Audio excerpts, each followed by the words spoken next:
السلام عليكم ورحمة الله وبركاته. ازيكم حبايبي، عاملين ايه؟ النهاردة هنعمل السمك المقلي بولتي عادي بتاعنا، والرز الجميل اللي بيتقدم معاه، وشوية سلطة مثلا لو تحبي. تعالي اقولك على السر اللي بيخليه مقرمش زي بتاع بره، وكمان الاولاد هيحبوه. تعالي بقى، احنا جبنا توم، حوالي راسين توم، وليمون وفلفل حامي، قرن كبير او قرنين. التوابل بقى ملح وكمون وكزبرة وشطة حمرا. الملح حوالي معلقة كبيرة. انا جايبة سمك بولتي محمر كده وجميل، ومنضفينه كويس قوي قوي، ومنقعينه في الخل والمية لمدة نص ساعة، وبعدين صفيته. جبت الكبة بتاعتي، حطيت فيها الثوم، وحط عليه الفلفل الحامي، متقلقش منه، بيعمل نفس حلو في الاكل ومش حراق. بعد كده احط التوابل بتاعتي، وبعدين اطحنهم كويس قوي. قبل ما اطحنهم بعصر عليهم الليمون بالمره، علشان ما تعبش كده، يا دوبك اتبل على طول بعد ما اخلص. انا عصرت حوالي 3 ليمونات على كميه السمك بتاعتي، ان حوالي 2 كيلو سمك. بنعم الخلطه بتاعتي قوي في الكبه كده زي ما انت شايفه.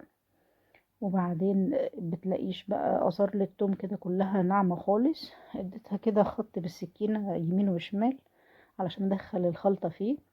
الخلطه بقت ناعمه وريحتها تحفه جدا. تعالي بقى نعمل الرز. حلة على النار فيها بصلة مفرومة برضو في الكبة، مفرومة ناعم. اديني حمرتها كويس قوي في شوية زيت، خدت اللون البني الجميل اللي هيدي الرز بعد كده لون بني. انا بحط له حوالي كوباية عصير طماطم بعد كده، علشان يديله طعم، وفي نفس الوقت يوازن اللون البني مع الاحمر كده، بيديكي لون حلو قوي. وفي نفس الوقت الطماطم بتدي طعم حلو في الاكل. انا هنا حطيت معلقة ملح، القوطة خلاص اتسبكت. حطيت حوالي كيلو رز، وطبعا حسب استخدامك. قلبتهم كويس قوي كده في الخلطة بتاعتي، وهزود مية سخنة من الغلاية. اهي كمية الرز قد كمية المية، يعني مثلا كوبايتين رز عليهم كوبايتين مية.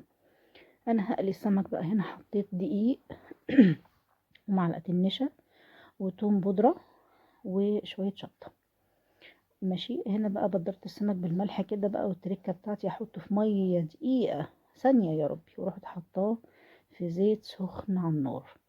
يبقى هنا اللي هيخليه مقرمش انك حطيتيه دقيقة واحدة او ثانية واحدة في المية بتاعتنا الباردة اللي من الحنفية. هنا بقى حطيت الليمون بتاعي هنا في الزيت علشان ما يديش ريحة وحشة. وطبعا كده ايه، السمكة بتاعتي اتقلت، حطيتها على مصفى مش على ورق. وبالهنا والشفا بقى، شوية سمك كده مقليين، حاجة جميلة، وفي نفس الوقت مش مكلفة زي ما قلنا، وطعمة قوي.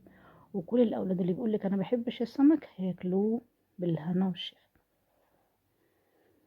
بالهنا والشفا.